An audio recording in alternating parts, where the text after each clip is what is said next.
प्रस्तुत है प्रेमचंद लिखित कहानी कुसुम। साल भर की बात है, एक दिन शाम को हवा खाने जा रहा था कि महाशय नवीन से मुलाकात हो गई। मेरे पुराने दोस्त हैं, बड़े बेतकल्लुफ और मनचले। आगरे में मकान है, अच्छे कवि हैं। उनके कवि समाज में कई बार शरीक हो चुका हूँ। ऐसा कविता का उपासक मैंने नहीं देखा। पेशा तो वकालत, पर डूबे रहते हैं काव्य चिंतन में। आदमी ज़हीन है। मुकदमा सामने आया और उसकी तह तक पहुंच गए, इसीलिए कभी कभी मुकदम मिल जाते हैं, लेकिन कचहरी के बाहर अदालत या मुकदमे की चर्चा उनके लिए निषिद्ध है।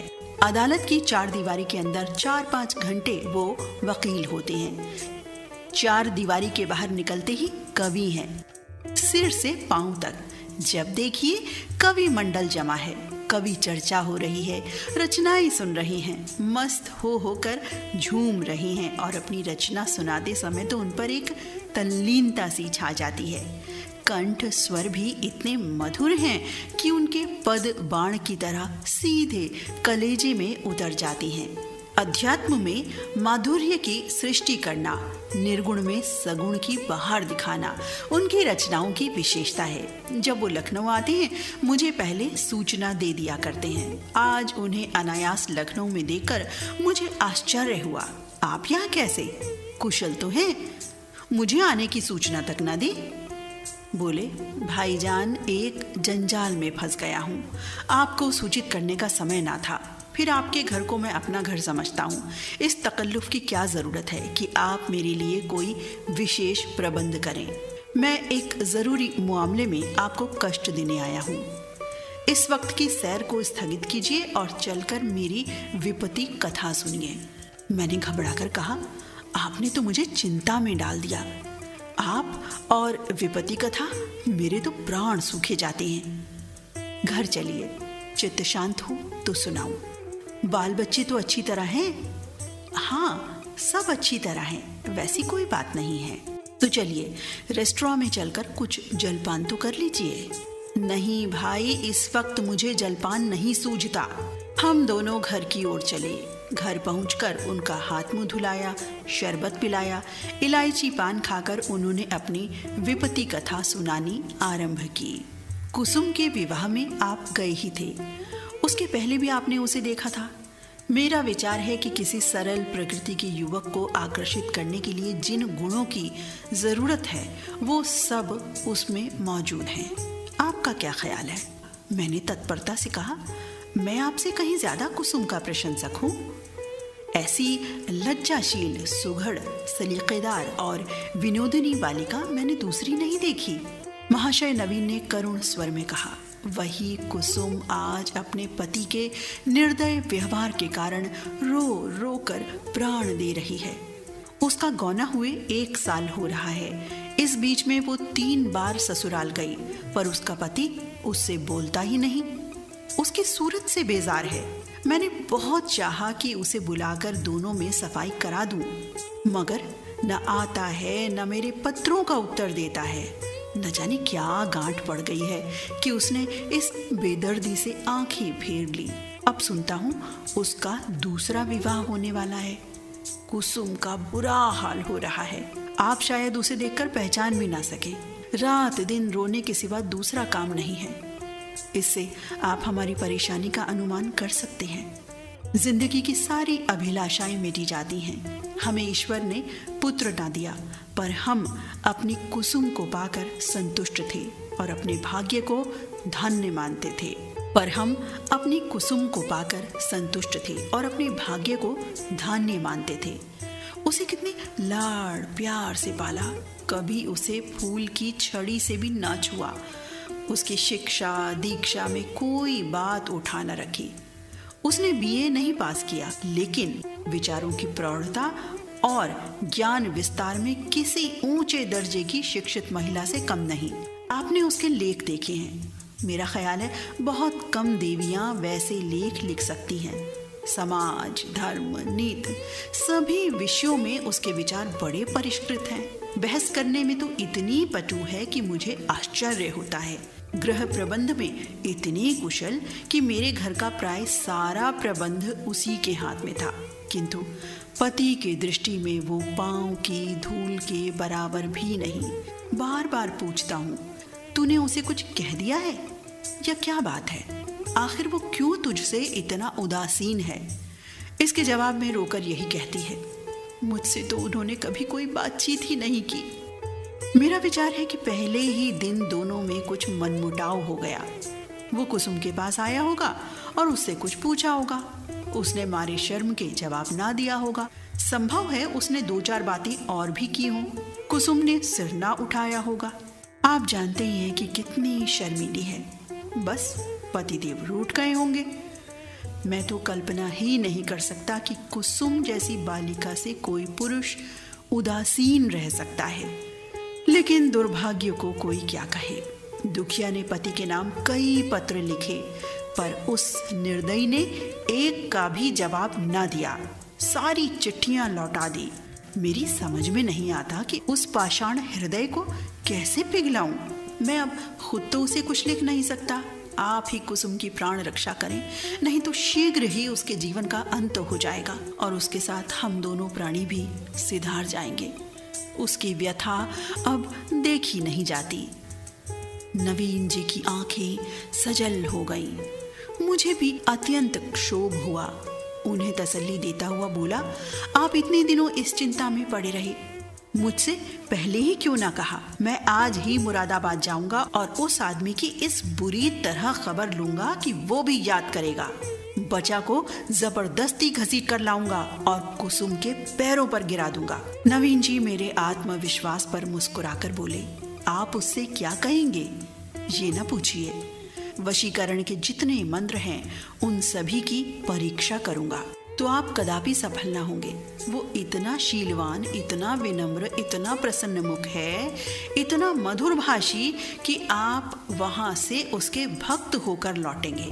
वो नित्य आपके सामने हाथ बांधे खड़ा रहेगा। आपकी सारी कठोरता शांत हो जाएगी। आपके लिए तो एक ही साधन है, आपकी कलम में जादू है। आपने कितने ही युवकों को सन्मार्ग पर लाया है। हृदय में सोई हुई मानवता को जगाना आपका कर्तव्य है। मैं चाहता हूँ आप कुसुम की ओर से ऐसा करुणाजनक, ऐसा दिल हिला देने वाला पत्र लिखें कि वो लज्जित हो जाए और उसकी प्रेम भावना सचेत हो उठे। मैं जीवन पर्यंत आपका आभारी रहूंगा। नवीन जी तो कवि ही ठहरे। इस बात में वास्तविकता की अपेक्षा कवित्व ही की प्रधानता थी। आप मेरे कई गल्पों को पढ़कर रो पड़े हैं। इससे आपको विश्वास हो गया है कि मैं चतुर सपेरे की भांति जिस दिल को चाहूं नचा सकता हूं। आपको ये मालूम नहीं कि सभी मनुष्य कवि नहीं होते और न एक से भावुक। जिन गल्पों को पढ़कर आप रोए हैं, उन्हीं गल्पों को पढ़कर कितने ही सज्जनों ने विरक्त होकर पुस्तक फेंक दी है। पर इन बातों का ये अवसर ना था। वो समझते कि मैं अपना गला छुड़ाना चाहता हूँ, इसीलिए मैंने सहृदयता से कहा, आपको बहुत दूर की सूझी और मैं इस प्रस्ताव से सहमत हूँ। यद्यपि आपने मेरे करुणोत्पादक शक्ति का अनुमान करने में अतियुक्ति से काम लिया है, लेकिन मैं आपको निराश ना करूंगा। मैं पत्र लिखूंगा और यथाशक्ति उस युवक की न्याय बुद्धि को जगाने की चेष्टा भी करूंगा। लेकिन आप अनुचित ना समझें तो पहले मुझे वो पत्र दिखा दें जो कुसुम ने अपने पति के नाम लिखे थे। उसने पत्र तो लौटा ही दिए हैं और यदि कुसुम ने उन्हें फाड़ नहीं डाला है तो उसके पास होंगे। उन पत्रों को देखने से मुझे ज्ञात हो जाएगा कि किन किन पहलुओं पर लिखने की गुंजाइश बाकी है। नवीन जी ने जेब से पत्रों का एक पुलिंदा निकालकर मेरे सामने रख दिया और बोले, मैं जानता था आप इन पत्रों को देखना चाहेंगे, इसलिए इन्हें साथ लेता आया। आप इन्हें शौक से पढ़ें। कुसुम जैसी मेरी लड़की है वैसी ही आपकी भी लड़की है। आपसे क्या पर्दा। सुगंधित गुलाबी चिकने कागज पर बहुत ही सुंदर अक्षरों में लिखे उन पत्रों को मैंने पढ़ना शुरू किया। मेरे स्वामी, मुझे यहाँ आए 1 सप्ताह हो गया, लेकिन आंखें पल भर के लिए भी नहीं झपकी।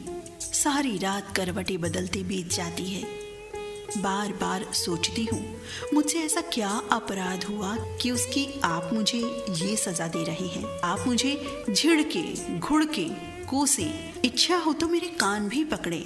मैं इन सभी सजाओं को सहर्ष सह लूंगी, लेकिन ये निष्ठुरता नहीं सही जाती। मैं आपके घर 1 सप्ताह रही।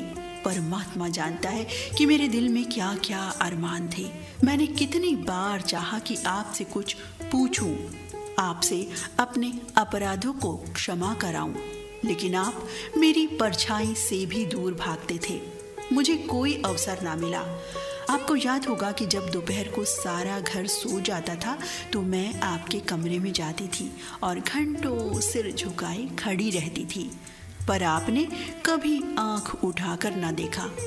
उस वक्त मेरे मन की क्या दशा होती थी, इसका कदाचित आप अनुमान न कर सकेंगे।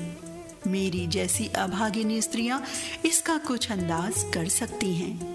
मैंने अपनी सहेलियों से उनकी सुहागरात की कथाएं सुन सुनकर अपनी कल्पना में सुखों का जो स्वर्ग बनाया था उसे आपने कितनी निर्दयता से नष्ट कर दिया।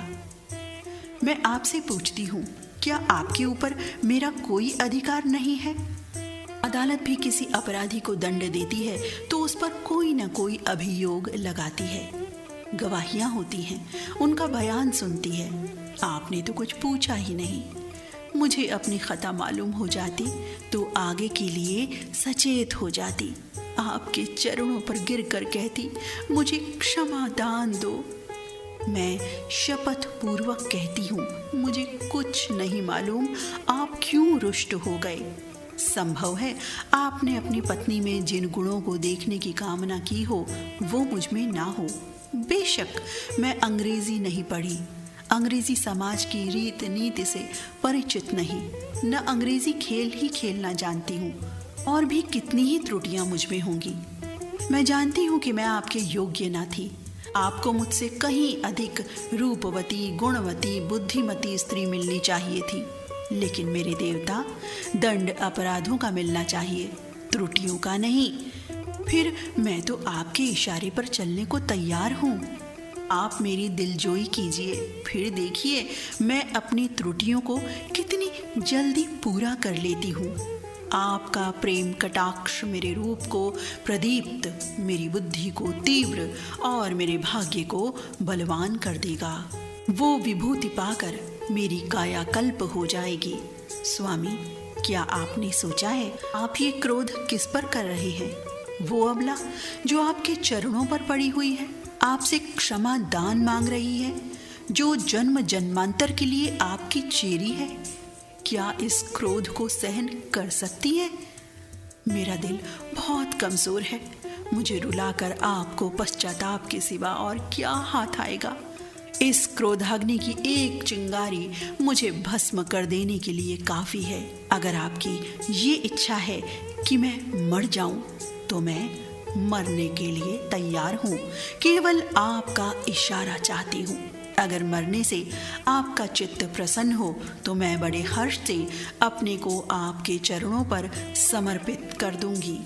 मगर इतना कहे बिना नहीं रहा जाता कि मुझ में 100 ऐब हों, पर एक गुण भी है। मुझे दावा है कि आपकी जितनी सेवा मैं कर सकती हूँ उतनी कोई दूसरी स्त्री नहीं कर सकती। आपके सामने खड़ी दया की भीख मांग रही है।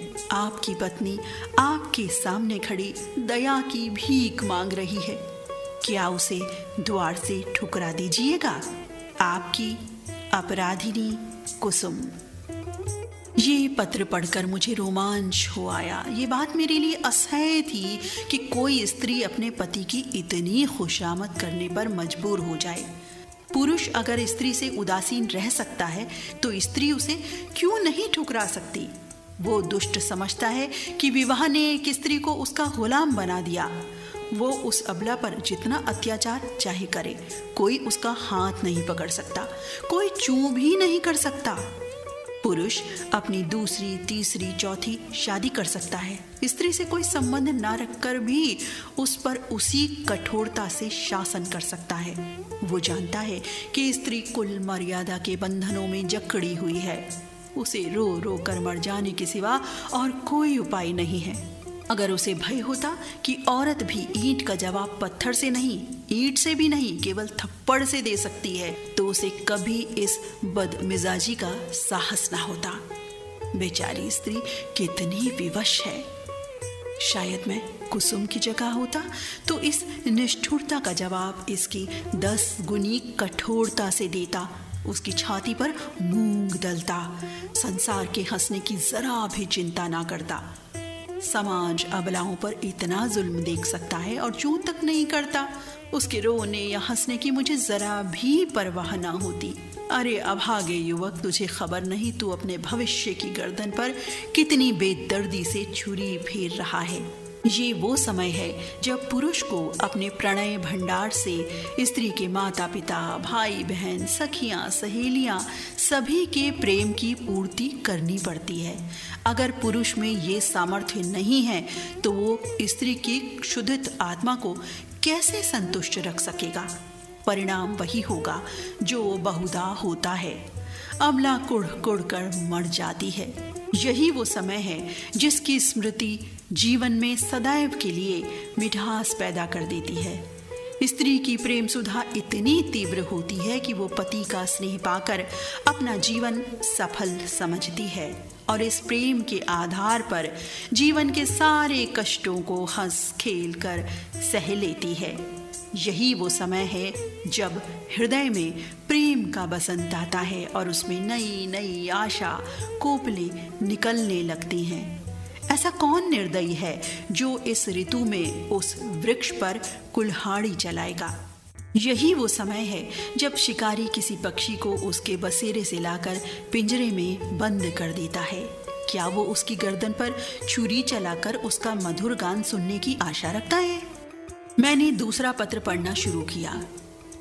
मेरे जीवन धान 2 सप्ताह जवाब की प्रतीक्षा करने के बाद आज फिर यही उलाहना देने बैठी हूँ।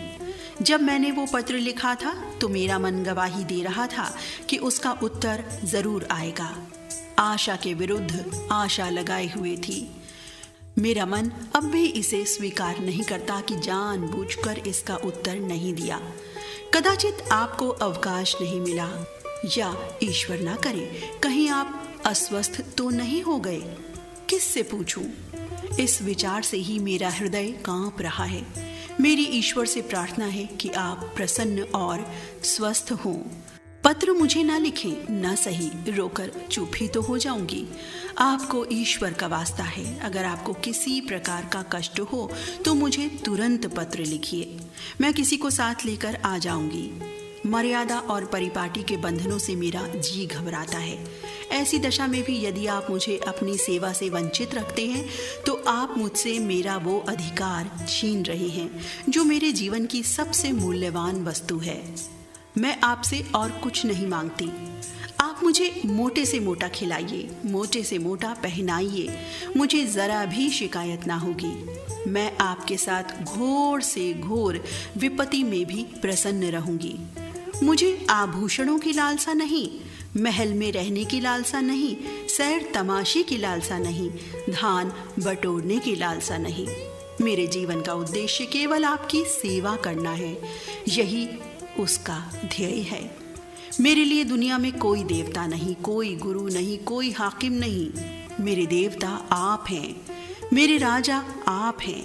मुझे अपने चरणों से ना हटाइए, मुझे ठुकराइए नहीं।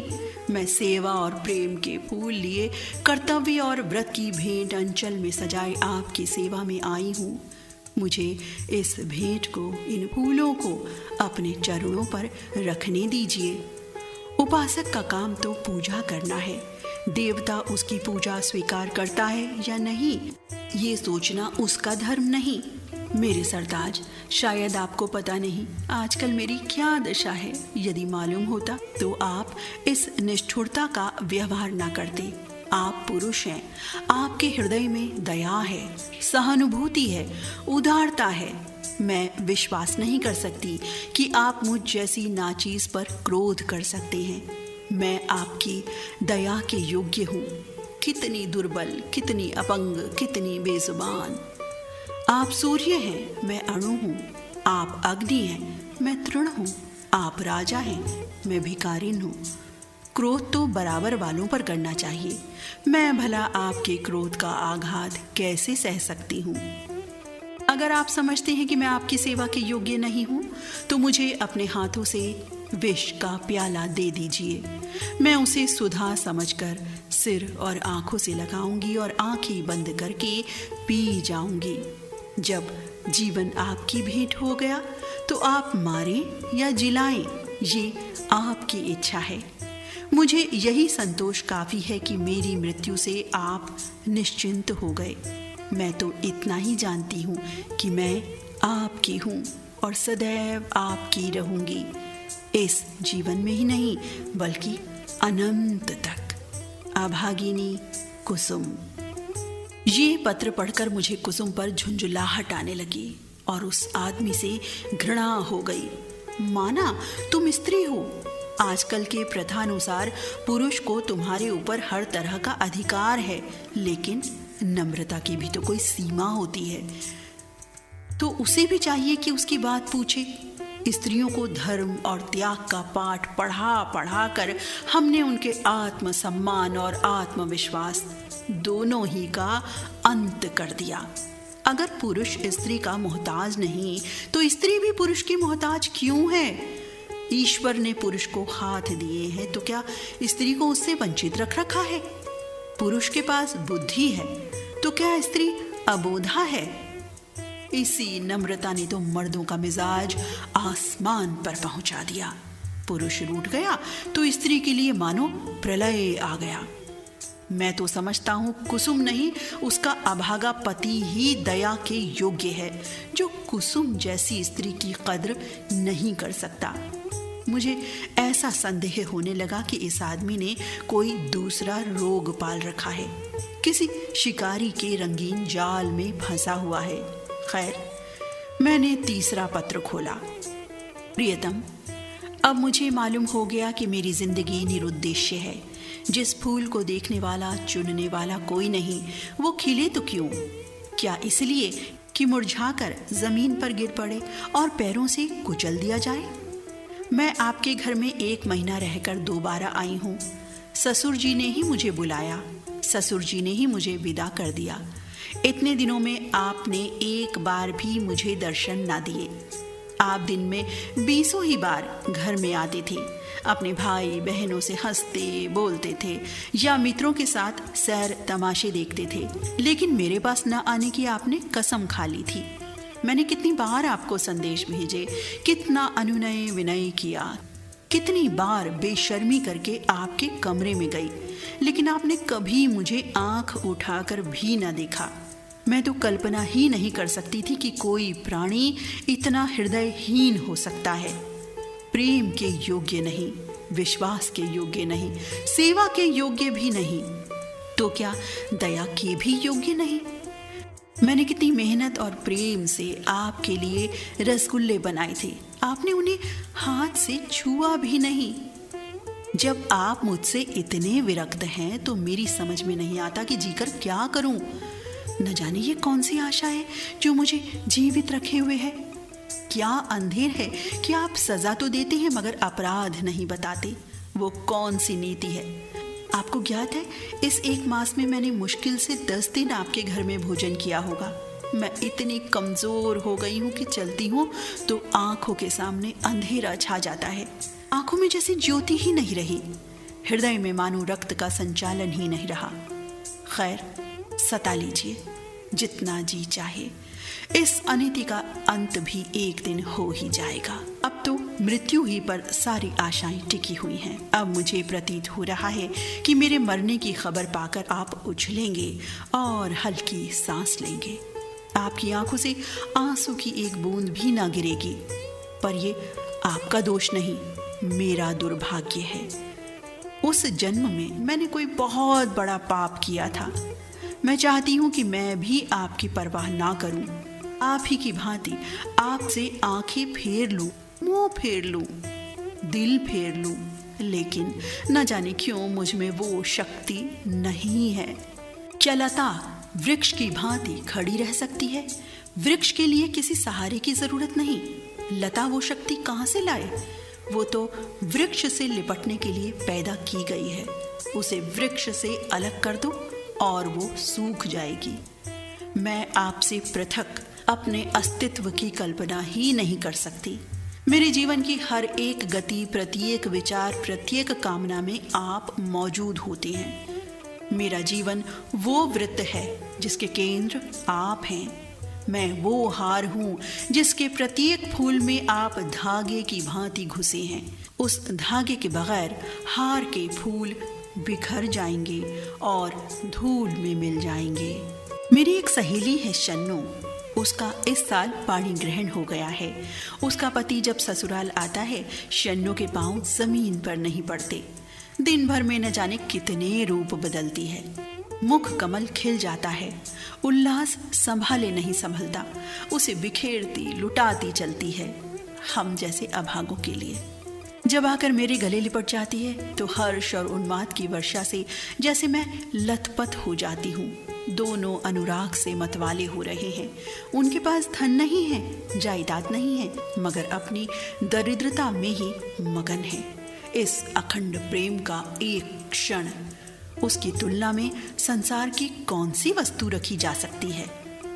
मैं जानती हूँ ये रंगरेलियां और बेफिक्रियां बहुत दिन ना रहेंगी। जीवन की चिंताएं और दुर्दशाएं उन्हें भी परास्त कर देंगी, लेकिन ये मधुर स्मृतियां संचित धान की भांति अंत तक उन्हें सहारा देती रहेंगी। प्रेम में भीगी हुई सूखी रोटियां, प्रेम में रंगे हुए मोटे कपड़े और प्रेम के प्रकाश से आलोकित छोटी सी कोठरी।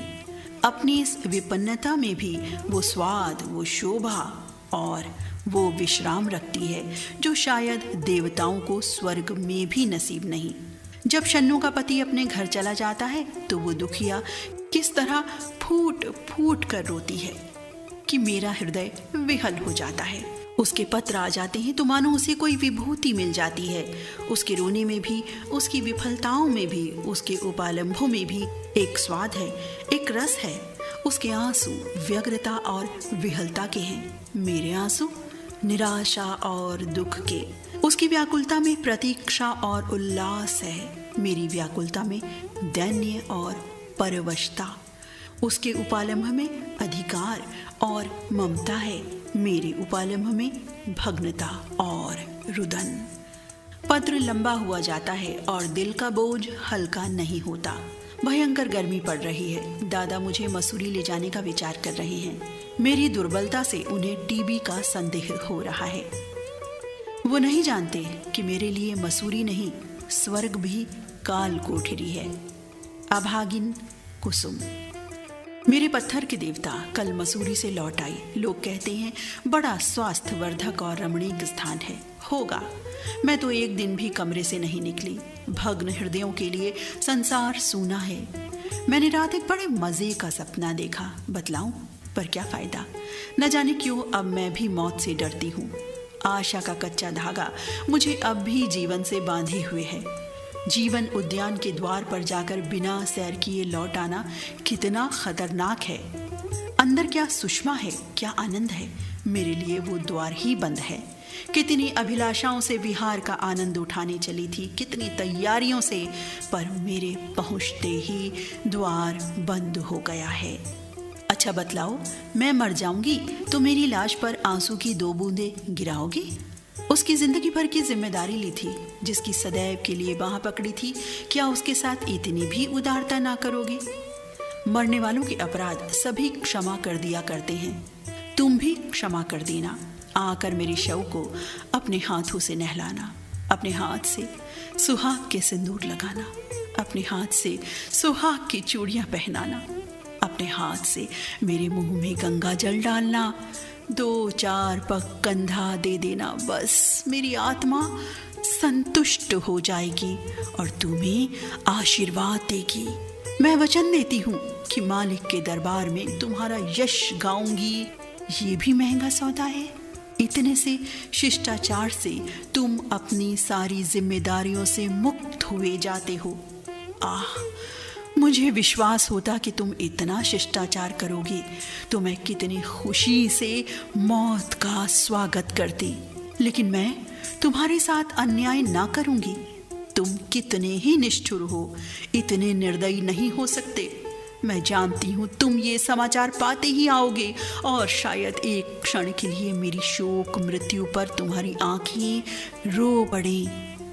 कहीं मैं अपने जीवन में वो शुभ अवसर देख सकती। अच्छा, क्या मैं एक प्रश्न पूछ सकती हूँ? नाराज ना होना। क्या मेरी जगह किसी और सौभाग्यवती ने ले ली है? अगर ऐसा है तो बधाई। जरा उसका चित्र मेरे पास भेज देना। उसकी पूजा करूंगी, उसके चरणों पर शीश नवाऊंगी। मैं जिस देवता को प्रसन्न ना कर सकी, उसी देवता से उसने वरदान प्राप्त कर लिया। ऐसी सौभागिनी की तो चरण धो धो पीना चाहिए। मेरी हार्दिक इच्छा है कि तुम उसके साथ सुखी रहो। यदि मैं उस देवी की कुछ सेवा कर सकती, अपरोक्ष न सही परोक्ष रूप से ही तुम्हारे कुछ काम आ सकती। अब मुझे केवल उसका शुभ नाम और स्थान बता दो। मैं सिर के बल दौड़ी हुई उसके पास जाऊंगी और कहूंगी, देवी, मैं तुम्हारी सेविका हूँ, इसलिए कि तुम मेरे स्वामी की प्रेमिका हो। मुझे अपने चरणों में शरण दे दो। मैं तुम्हारे लिए फूलों की सेज बिछाऊंगी, तुम्हारी मांग मोतियों से भरूंगी, तुम्हारी एड़ियों में महावर रचाऊंगी। ये मेरे जीवन की साधना होगी। ये न समझना कि मैं जलूंगी कुढ़ूंगी। जलन जब होती है जब कोई मुझसे मेरी वस्तु छीन रहा हो। जिस वस्तु को अपना समझने का मुझे कभी सौभाग्य ना हुआ, उसके लिए मुझे जलन क्यों हो? अभी बहुत कुछ लिखना था, लेकिन डॉक्टर साहब आ गए हैं। बेचारा हृदय दाह को टीबी समझ रहा है। दुख की सताई हुई कुसुम। इन दोनों पत्रों ने धैर्य का प्याला भर दिया। मैं बहुत आवेशहीन आदमी हूँ। भावुकता मुझे छू भी नहीं गई। अधिकांश कलाविदों की भांति मैं भी शब्दों से आंदोलित नहीं होता। क्या वस्तु केवल मर्म को स्पर्श करने के लिए लिखी गई है? ये भेद बहुधा मेरे साहित्यिक आनंद में बाधक हो जाता है, लेकिन इन पत्रों ने मुझे आपे से बाहर कर दिया। एक स्थान पर तो सचमुच मेरी आंखें भर आईं। ये भावना कितनी वेदनापूर्ण थी कि वही बालिका जिस पर माता पिता प्राण छिड़कते रहते थे, विवाह होते ही इतनी विपदग्रस्त हो जाए। विवाह क्या हुआ मानो उसकी चिता बनी या उसकी मौत का परवाना लिखा गया। इसमें संदेह नहीं कि ऐसी वैवाहिक दुर्घटनाएं कम होती हैं, लेकिन समाज की वर्तमान दशा में उनकी संभावना बनी रहती है। जब तक स्त्री पुरुष के अधिकार समान ना होंगे, ऐसे आघात नित्य होते रहेंगे। दुर्बल को सताना कदाचित प्राणियों का स्वभाव है। काटने वाले कुत्तों से लोग दूर भागते हैं। सीधे कुत्ते पर बालवृंद विनोद के लिए पत्थर फेंकते हैं। तुम्हारे दो नौकर एक ही श्रेणी के हों, उनमें कभी झगड़ा ना होगा, लेकिन आज उनमें से एक को अफसर और दूसरे को माथत बना दो। फिर देखो अफसर साहब अपने माथत पर कितना रौब जमाते हैं। सुखमय दाम्पत्य की नींव अधिकार साम्य ही पर रखी जा सकती है। इस वैषम्य में प्रेम का निवास हो सकता है। मुझे तो इसमें संदेह है। हम आज जिसे स्त्री पुरुषों में प्रेम कहते हैं, वो वही प्रेम है जो स्वामी को अपने पशु से होता है। पशु सिर झुकाए काम किए चला जाए, स्वामी उसे भूसा और खली भी देगा और उसकी देह भी सहलाएगा। लेकिन जानवर ने जरा चाल धीमी की, जरा गर्दन टेढ़ी की कि मालिक का चाबुक पीठ पर पड़ा। इसे प्रेम नहीं कहते। खैर, मैंने 5वां पत्र खोला जैसा मुझे विश्वास था। आपने मेरे पिछले पत्र का भी उत्तर न दिया। इसका खुला हुआ अर्थ है कि आपने मुझे परित्याग करने का संकल्प कर लिया है। जैसी आपकी इच्छा। पुरुष के लिए स्त्री पांव की जूती है, स्त्री के लिए तो पुरुष देव तुल्य है, बल्कि देवता से भी बढ़कर। विवेक का उदय होते ही वो पति की कल्पना करने लगती है। मैंने भी वही किया। जिस समय मैं गुड़िया खेलती थी, उसी समय आपने गुड्डे के रूप में मेरे मनोदेश में प्रवेश किया। मैंने आपके चरणों को पखारा, माला फूल और नैवेद्य से आपका सत्कार किया। कुछ दिनों के बाद कहानियां सुनने और पढ़ने की चाट पड़ी। तब आप कथाओं के नायक के रूप में मेरे घर आए। मैंने आपको हृदय में स्थान दिया। बाल्यकाल से ही आप किसी न किसी रूप में मेरे जीवन में थे। वो भावनाएं मेरे अंतस्थल की गहराइयों तक पहुंच गई हैं। मेरे अस्तित्व का एक एक अणु उन भावनाओं से गुथा हुआ है। उन्हें दिल से निकाल डालना सहज नहीं है। उसके साथ मेरे जीवन के परमाणु भी बिखर जाएंगे। लेकिन आपकी यही इच्छा है तो यही सही। मैं आपकी सेवा में सब कुछ करने को तैयार थी। अभाव और विपन्नता का तो कहना ही क्या, मैं तो अपने को मिटा देने को भी राजी थी। आपकी सेवा में मिट जाना ही मेरा उद्देश्य था। मैंने लज्जा और संकोच का परित्याग किया, आत्मसम्मान को पैरों से कुचला। लेकिन आप मुझे स्वीकार नहीं करना चाहते। मजबूर हूँ। आपका कोई दोष नहीं। अवश्य मुझसे कोई ऐसी बात हो गई है जिसने आपको इतना कठोर बना दिया है। आप उसे जबान पर लाना भी उचित नहीं समझते। मैं इस निष्ठुरता के सिवा और हर एक सजा झेलने को तैयार थी। आपके हाथ से जहर का प्याला लेकर पी जाने में भी मुझे विलंब न होता। किंतु विधि की गति निराली है। मुझे पहले इस सत्य को स्वीकार करने में बाधा थी कि स्त्री पुरुष की दासी है। मैं उसे पुरुष की सहचरी अर्धांगिनी समझती थी। पर अब मेरी आंखें खुल गईं। मैंने कई दिन हुए एक पुस्तक में पढ़ा था कि आदिकाल में स्त्री पुरुष की तरह उसी तरह संपत्ति थी जैसे गाय, बैल या खेत बाड़ी। पुरुष को अधिकार था स्त्री को बेचे, गिरवी रखे या मार डाले। विवाह की प्रथा उस समय केवल ये थी कि वर पक्ष अपने सूर सामंतों को लेकर सशस्त्र आता था, कन्या को उड़ा ले जाता था।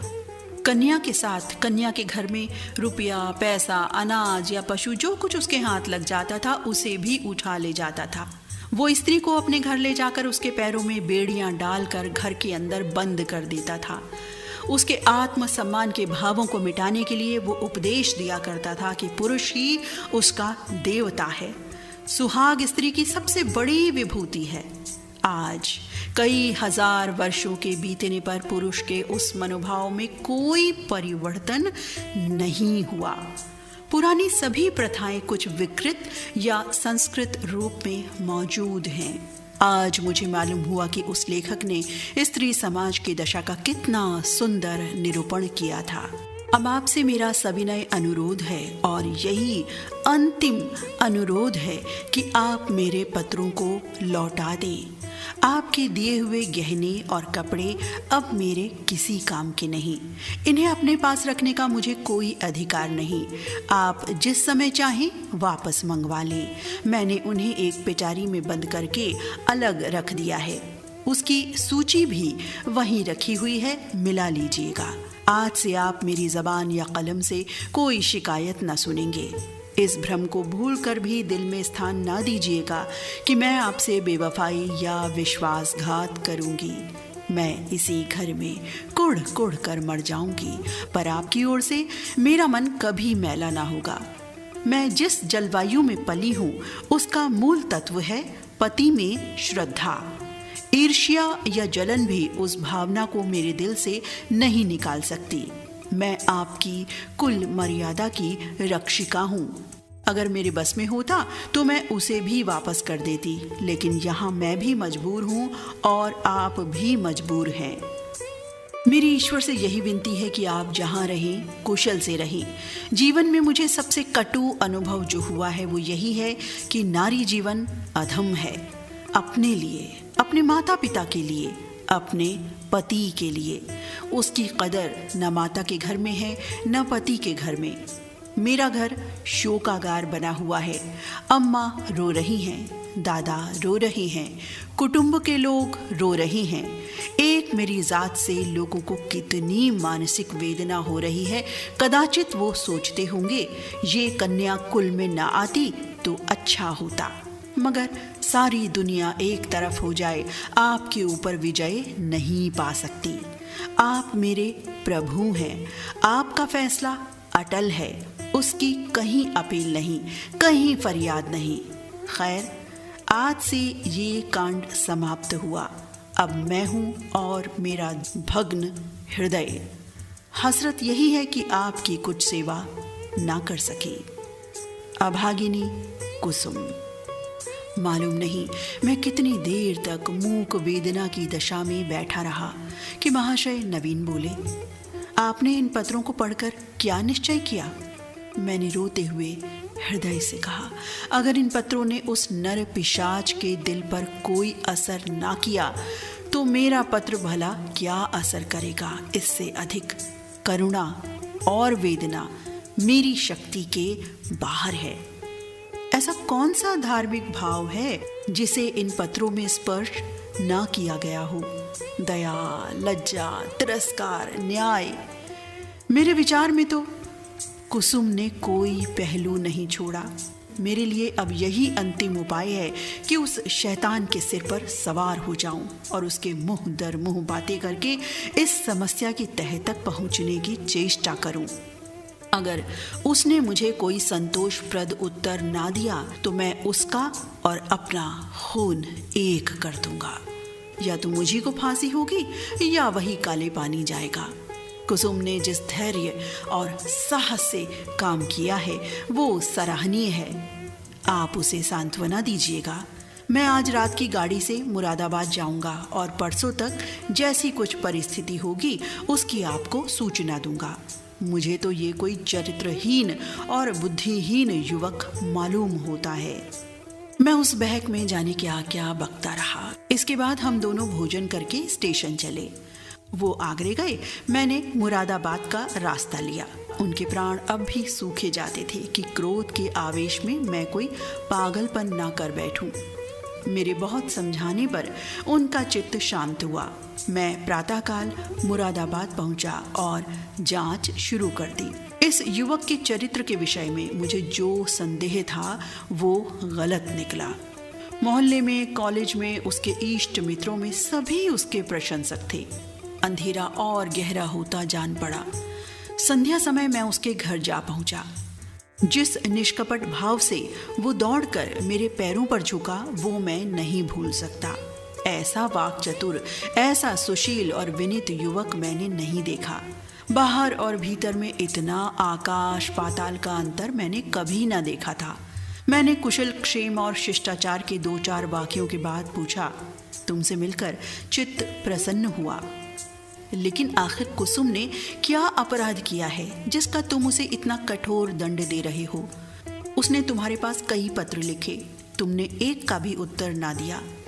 वो 2-3 बार यहाँ भी आई पर तुम उससे बोले तक नहीं। क्या उस निर्दोष बालिका के साथ तुम्हारा ये अन्याय नहीं है? युवक ने लज्जित भाव से कहा, बहुत अच्छा होता कि आपने इस प्रश्न को न उठाया होता। उसका जवाब देना मेरे लिए बहुत मुश्किल है। मैंने तो इसे आप लोगों के अनुमान पर छोड़ दिया था, लेकिन इस गलत फहमी को दूर करने के लिए मुझे विवश होकर कहना पड़ेगा। ये कहते कहते वो चुप हो गया। बिजली की बत्ती पर भांति भांति के कीट पतंगे जमा हो गए। कई झींगुर उछल उछल कर मुंह पर आ जाते थे और जैसे मनुष्य पर अपनी विजय का परिचय देकर उड़ जाते थे। एक बड़ा सा अखफोड़ भी मेज पर बैठा था और शायद जस्त मारने के लिए अपनी देह तौल रहा था। युवक ने एक पंखा लाकर मेज पर रख दिया। उसने विजयी कीट पतंगों को दिखा दिया कि मनुष्य इतना निर्बल नहीं है जितना वे समझ रहे हैं। एक क्षण में मैदान साफ हो गया और हमारी बातों में दखल देने वाला कोई न रहा। युवक ने सकुचाते हुए कहा, संभव है आप मुझे अत्यंत लोभी, स्वार्थी समझी, लेकिन यथार्थ ये है कि इस विवाह से मेरी वो अभिलाषा न पूरी हुई जो मुझे प्राणों से भी प्रिय थी। मैं विवाह पर रजामंद न था, अपने पैरों में बेड़ियां न डालना चाहता था, किंतु जब महाशय नवीन बहुत पीछे पड़ गए, उनकी बातों से मुझे ये आशा हुई कि वो सब प्रकार से मेरी सहायता करने को तैयार हैं, तब मैं राजी हो गया। पर विवाह होने के बाद उन्होंने मेरी बात भी न पूछी, मुझे एक पत्र भी न लिखा कि कब तक वो मुझे विलायत भेजने का प्रबंध कर सकेंगे। हालांकि मैंने अपनी इच्छा उन पर पहले ही प्रकट कर दी थी, पर उन्होंने मुझे निराश करना ही उचित समझा। उनकी इस अकृपा ने मेरे सारे मंसूबे धूल में मिला दिए। मेरे लिए अब इसके सिवा और क्या रह गया कि LLB पास कर लूं और कचहरी में जूती फटफटाता फिरूं। मैंने पूछा, तो आखिर तुम नवीन जी से क्या चाहते थे? लेन देन में तो उन्होंने शिकायत का कोई अवसर नहीं दिया। तुम्हें विलायत भेजने का खर्च तो शायद उनके काबू से बाहर हो। युवक ने सिर झुकाकर कहा, तो ये उन्हें पहले ही मुझसे कह देना चाहिए था, फिर मैं विवाह ही क्यों करता। उन्होंने चाहे कितना ही खर्च कर डाला हो, पर इससे मेरा क्या उपकार हुआ। दोनों तरफ से 10-12 हजार रुपए खाक में मिल गए और उनके साथ मेरी अभिलाषाएं खाक में मिल गईं। पिताजी पर तो कई हजार का ऋण हो गया है। वो अब मुझे इंग्लैंड नहीं भेज सकते। क्या पूज्य नवीन जी चाहते तो मुझे इंग्लैंड ना भेजते। उनके लिए 10-5 हजार की कोई हकीकत नहीं। मैं सन्नाटे में आ गया। मेरे मुंह से अनायास निकल गया, छी, बाहरी दुनिया और बाहरी समाज। तेरे यहाँ ऐसे ऐसे स्वार्थ के दास पड़े हुए हैं जो एक अबला का जीवन संकट में डालकर उसके पिता पर ऐसे अत्याचार पूर्ण दबाव डालकर ऊंचा पद प्राप्त करना चाहते हैं। विद्यार्जन के लिए विदेश जाना बुरा नहीं। ईश्वर सामर्थ्य दे तो शौक से जाओ, किंतु पत्नी का परित्याग करके ससुर पर इसका भार रखना निर्लज्जता की पराकाष्ठा है। तारीफ की बात तो तब थी कि तुम अपने पुरुषार्थ से जाते। इसी तरह किसी की गर्दन पर सवार होकर अपना आत्मसम्मान बेचकर गए तो क्या गए। इस पामर की दृष्टि में कुसुम का कोई मूल्य ही नहीं। वो केवल उसकी स्वार्थ सिद्धि का साधन मात्र है। ऐसी नीच प्रकृति के आदमी से कुछ तर्क करना व्यर्थ था। परिस्थिति ने हमारी चुटिया उसके हाथ में रखी थी और हमें उसके चरणों पर सिर झुकाने के सिवाय और कोई उपाय ना था।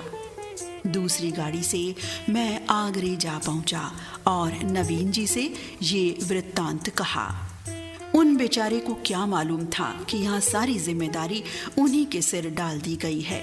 यद्यपि इस मंदी ने उनकी वकालत भी ठंडी कर रखी है और वो 10-5 हजार का खर्च सुगमता से नहीं उठा सकते, लेकिन इस युवक ने उनसे इसका संकेत भी किया होता तो वो अवश्य कोई न कोई उपाय करते। कुसुम के सिवा दूसरा उनका कौन बैठा हुआ है। उन बेचारे को तो इस बात का ज्ञान ही न था। अतएव मैंने यूं ही उनसे ये समाचार कहा तो वो बोल उठे, छी, एक जरा सी इस बात को इस भले आदमी ने इतना तूल दिया। आप आज ही उसे लिख दें कि वो जिस वक्त जहां पढ़ने के लिए जाना चाहे शौक से जा सकता है। मैं उसका सारा भार स्वीकार करता हूँ। साल भर तक निर्दयी ने कुसुम को रुला रुला कर मार डाला। घर में इसकी चर्चा हुई। कुसुम ने भी माँ से सुना। मालूम हुआ 1000 का चेक उसके पति के नाम भेजा जा रहा है, पर इस तरह जैसे किसी संकट का मोचन करने के लिए अनुष्ठान किया जा रहा हो। कुसुम ने भ्रुकुटी सिकोड़ कर कहा, अम्मा, दादा से कह दो कहीं रुपए भेजने की जरूरत नहीं। माता ने विस्मित होकर बालिका की ओर देखा। कैसे रुपए? अच्छा वो, क्यों, इसमें क्या हर्ज है? लड़के का मन है तो विलायत जाकर पढ़े, हम क्यों रोकने लगे? यूं भी उसी का है, वो भी उसी के नाम है, हमें कौन छाती पर लाद कर ले जाना है। नहीं, आप दादा से कह दीजिए 1 पाई ना भेजे। आखिर इसमें बुराई क्या है? इसीलिए कि ये उसी तरह की डाकाजनी है जैसे बदमाश लोग किया करते हैं। किसी आदमी को पकड़कर ले गए और उसके घर वालों से उसके मुक्ति धन के तौर पर अच्छी रकम ऐंठ ली। माता ने तिरस्कार की आंखों से देखा। कैसी बातें करती हो बेटी? इतने दिनों के बाद तो जाके देवता सीधे हुए हैं और तुम उन्हें फिर चिढ़ाई देती हो। कुसुम ने झल्ला कर कहा, ऐसे देवता का रूठे रहना ही अच्छा। जो आदमी इतना स्वार्थी, इतना दंभी, इतना नीच है, उसके साथ मेरा निर्वाह ना होगा। मैं कह देती हूँ, वहां रुपए गए तो मैं जहर खा लूंगी। इसे दिल लगी ना समझना। मैं ऐसे आदमी का मुंह भी नहीं देखना चाहती। दादा से कह देना, और अगर तुम्हें डर लगता हो तो मैं खुद कह दूं। मैंने स्वतंत्र रहने का निश्चय कर लिया है। माँ ने देखा लड़की का मुखमंडल आरक्त हो उठा है, मानो इस प्रश्न पर वो न कुछ कहना चाहती है न सुनना। दूसरे दिन नवीन जी ने ये हाल मुझसे कहा तो मैं एक आत्मविस्मृत की दशा में दौड़ा हुआ गया और कुसुम को गले लगा लिया। मैं नारियों में ऐसा ही आत्माभिमान देखना चाहता हूँ। कुसुम ने वो कर दिखाया जो मेरे मन में था और जिसे प्रकट करने का साहस मुझ में ना था। साल भर हो गया, कुसुम ने पति के पास एक पत्र भी नहीं लिखा और न ही उसका जिक्र ही करती है। नवीन जी ने कई बार जमाई को मना लाने की इच्छा प्रकट की, पर कुसुम उसका नाम भी सुनना नहीं चाहती। उसमें स्वावलंबन की ऐसी दृढ़ता आ गई है कि आश्चर्य होता है। उसके मुख पर निराशा और वेदना के पीलेपन और तेजहीनता की जगह स्वाभिमान और स्वतंत्रता की लाली और तेजस्विता भासित हो गई है। प्रेमचंद लिखित कहानी कुसुम आपको कैसी लगी? इसका नाट्य वाचन आपको कैसा लगा और इस कहानी से क्या शिक्षा मिलती है, हमें YouTube कमेंट बॉक्स में अवश्य लिखिएगा। नमस्कार, धन्यवाद।